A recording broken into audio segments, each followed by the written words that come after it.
बिस्मिल्लाहिर्रहमानिर्रहीम। लाखों करोड़ों दुरूदो सलाम मोहम्मद मुस्तफ़ा सल्लल्लाहु अलैहि वसल्लम और आले मोहम्मद पर। मैं हूँ उमर दराज गोंदल।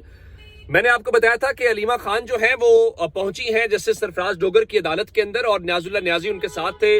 न्याजुल्लाह न्याजी ने आज अदालत के अंदर बताया कि जज साहब, हम तौहीन अदालत की दरखास्तें दायर कर रहे हैं, आपकी कोर्ट का ऑर्डर है और खान साहब से मैं नहीं मिलने दिया जा रहा। जिस पे उनका देखे मैं इंतजामी साइड पे फाइल आती है ना तो आपको देख लूंगा। इसके ऊपर अलीमा खान थोड़ी गुस्से में भी हुई। उनका मैंने बात करनी थी, आपने बात कर दी। खैर, अलीमा खान मुसलसल जिस तरह से वो वहां जाती हैं, हर बार जाती हैं, उनको गिरफ्तार किया जाता है, इलाके मोटरवे के ऊपर छोड़ दिया जाता है, फिर वो स्टेटमेंट देती हैं, फिर एक एक करके उमर अयूब ने दरखास्त दी, अलीमा खान ने दरखास्त दी, साहबजादा हामिद रजा ने दी। उन सब के बाद यूं लग रहा है कि जो प्रेशर बिल्ड हुआ है वो आज महसूस भी हुआ है। लेकिन उसमें भी एक चीज की गई है, मैं आपके सामने वो रखना चाहता हूं क्या की गई है। अब उनकी वो जो दरखास्तें हैं, जो बुनियादी तौर पे तौहीन अदालत की दरखास्तें हैं, उनको समाअत के लिए मुकर्रर कर दिया गया है। अच्छा, हैरानकुन तौर पे ये दरखास्तें पहले सिंगल बेंचेस के सामने लगी हुई थी, जिस तरह जैसे सरदार इजाज इसहाक के पास थी। तो उस वक्त क्या किया, उस वक्त जनाब सरफराज डोगर साहब ने, अब उसकी जो भी वजूहात थी, उन दरखास्तों को वहां से निकाला और उन्होंने उन दरखास्तों को उस वक्त जो लार्जर बेंच था उसके सामने ले गए। अब उसका मकसद क्या था? उसका मकसद ये था कि जो सुप्रीटेंडेंट अडियाला जेल थे उनके खिलाफ तौहीन अदालत की कार्रवाई चल रही थी, उस तौहीन अदालत की कार्रवाई को खत्म किया जाना मकसूद था। अब वो फैसला किसका है? वो लार्जर बेंच का है। यानी अब मेरा ऑर्डर है और उमूमन ये होता है कि अगर मेरे ऑर्डर को नहीं माना जाएगा तो मेरे बेंच के सामने ही उसको लगाया जाएगा। यानी जिस जज की ऑर्डर की हुक्म अदूली हुई है उसको पता ना मेरा ऑर्डर क्या था। लेकिन अब चूंकि एक तयशुदा उसूल है कि तौहीन अदालत का सबसे बेहतरीन जज वही होता है जिसके ऑर्डर की तौहीन की जाए। लेकिन आप हैरान इस बात के ऊपर होंगे कि अब किया क्या गया है। अब किया यह गया है कि इन लोगों की जो दरखास्तें हैं, जिसमें इनाम अमीन मिन्हाज साहब के सामने मुकर्रर कर दी गई हैं, अलीमा खान की, उमर अयूब की, शिबली फराज की, यानी 3 रुकनी बेंच के फैसले के ऊपर अमल दरामद नहीं हो रहा, जिसमें कायम मकाम चीफ जस्टिस भी मौजूद हैं। और अगर उनके फैसले पे अमल दरामद नहीं हो रहा तो उसका फैसला कौन करेगा? उसका फैसला सिंगल मेंबर बेंच करेगा। यानी अब ये इसके ऊपर क्या कहा जाए? अब हैरानकुन है और इसको अजीबो गरीब कहा जाएगा। आप किसी लीगल एक्सपर्ट से बात करेंगे या कोई भी जो आम वकील है, वो मेरे ख्याल से यही कहेगा कि ऐसा नहीं होता। अब इसको समझेंगे कैसे? इसको हम इस तरह से समझेंगे कि पर्पस क्या था। पर्पस इमरान खान से मुलाकातें रोकना था। एक तरीकाकार के तहत वो मुलाकातें रोकने में वो कामयाब रहे।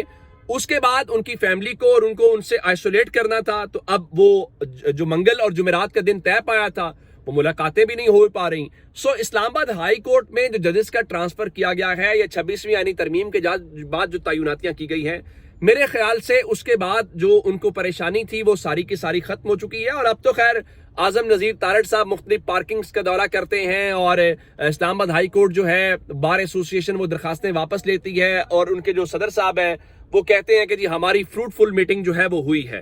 तो अब मुलाकातें होना या ना होना वो एक अलग बात है। इवन उस अदालत के लार्जर बेंच के ऑर्डर के ऊपर अमल दरामद हो या ना हो, मेरे ख्याल से उनको किसी किस्म का कोई फर्क नहीं पड़ता।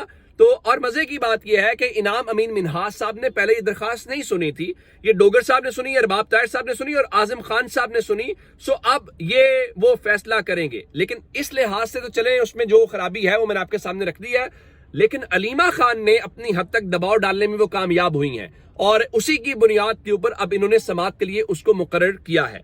अच्छा, अब ये तो हो गया एक मामला।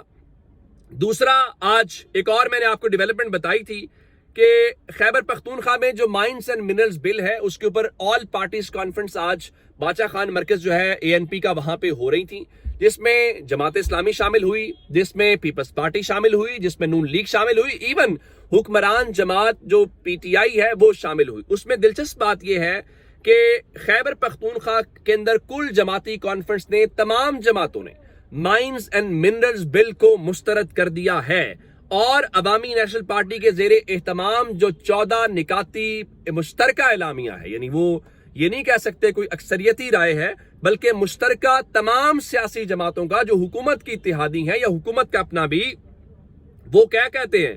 वो कहते हैं जी Khyber Pakhtunkhwa mines and minerals bill 2025 کو مکمل طور پر مسترد کیا جاتا ہے کیونکہ یہ 18ویں آئینی ترمیم کے تحت حاصل شدہ صوبائی خود مختاری، مقامی وسائل پر اختیار اور صوبائی اسمبلی کی بالادستی پر براہ راست حملہ ہے، ایک پوائنٹ ہے۔ دوسرا پوائنٹ، یہ بل صوبے کے مادری وسائل پر وفاقی کنٹرول کی ایک کوشش ہے جو آئین کے منافی اور وفاق اور صوبوں کے درمیان اعتماد کے رشتے کو نقصان پہنچانے کا سبب بنے گا۔ نمبر 3، خیبر پختونخوا کے وسائل پر اختیار صرف اور صرف صوبے کے عوام اور ان کے منتخب نمائندوں کا ہے، کسی بھی وفاقی ادارے یا بیوروکریسی کو ان پر کنٹرول دینے کی اجازت نہیں دی جا سکتی۔ نمبر 4، آل پارٹیز کانفرنس صوبے کے معاملات اور مادنی وسائل پر SIFC اور وفاقی منرلز ونگ کے کسی بھی اختیار کو یکسر مسترد کرتی ہے۔ آل پارٹیز کانفرنس SIFC کے ذریعے وفاقی حکومت اور ملٹری اسٹیبلشمنٹ زراعت، معدنیات، ٹورزم، ماحولیات اور IT کے سیکٹر کو مکمل کنٹرول کرنے کی سازش سمجھتی ہے اور اس کی بھرپور الفاظ میں مذمت کرتی ہے۔ ہم مکمل طور پہ SIFC جیسے غیر آئینی اور غیر قانونی کونسل کے قیام کو مسترد کرتے ہیں۔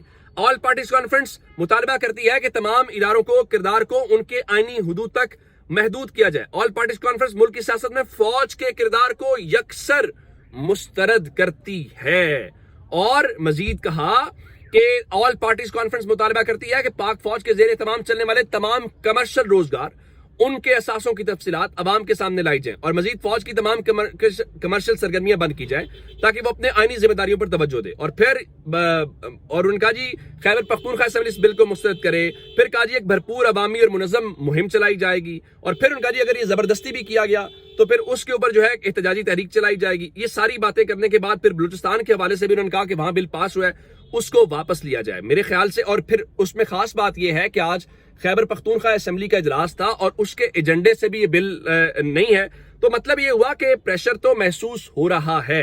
اور پھر اس کے بعد کیا ہوا، عمران خان کے آفیشیل ٹویٹر ہینڈل سے اب سے تھوڑی دیر پہلے پیغام جاری ہوا ہے، اور جو عمران خان کا آفیشیل ٹویٹر ہینڈل ہے وہ بھی یہی کہہ رہا ہے کہ جب تک اس حوالے سے وہ سب کچھ نہیں ہو جاتا اس کے اوپر کسی قسم کی کوئی پیش رفت نہیں ہوگی۔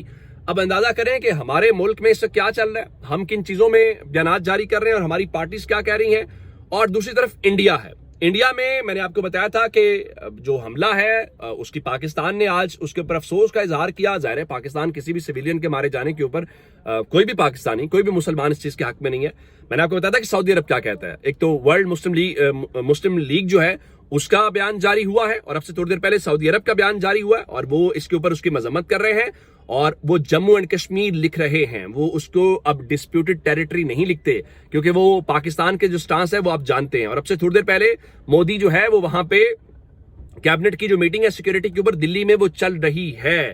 اس کے علاوہ جو ان کا امت شاہ ہے وہ اس جگہ کے اوپر پہلگام میں موجود تھا، وہاں سے وہ دلی پہنچا ہے، اور اس کے علاوہ جو راجناتھ سنگھ ہے وہ پاکستان کے حوالے سے اس وقت زہر اگل رہا ہے، اور وہ یہ کہہ رہا ہے کہ جناب ہم جو ہے اس کا بھرپور جواب دیں گے، باتیں کر رہے ہیں، اور ان کا جو سوشل میڈیا ہے وہ پاکستان کے خلاف بھرپور زہر اگل رہا ہے، پاکستان کو لے کے، پاکستان کے لوگوں کو لے کے، لیکن ان کا ٹویٹر بھرا پڑا ہے، ان کا میڈیا، ان کے اس سے جڑے ہوئے لوگ۔ لیکن ہم نے کیا حل نکالا ہے، ہم نے یہ حل نکالا ہے کہ ان کا جواب دینے کے لیے کہاں جواب دے سکتے ہیں، یعنی ان کا بھی وہاں پہ جو تمغہ جاتی میڈیا ہے، وہ تمغہ جاتی میڈیا جو ہے وہ اسی طرح سے پاکستان کے بارے میں زہر اگلتا دکھائی دے رہا ہے۔ لیکن ہم نے اس کا حل یہ نکالا ہے، چونکہ اب ان کو جواب دیا جانا ضروری ہے دشمن کو، تو ہم نے دشمن کو جواب دینے کے لیے یہ طریقہ نکالا ہے کہ ہم پاکستان کے اندر جو ایکس یا ٹویٹر ہے ہم نے اس کو ہی بند کر دیا ہے تاکہ دشمن کو بھرپور جواب دیا جا سکے۔ تو اس کو کہتے ہیں وین، اس کو کہتے ہیں دور اندیشی۔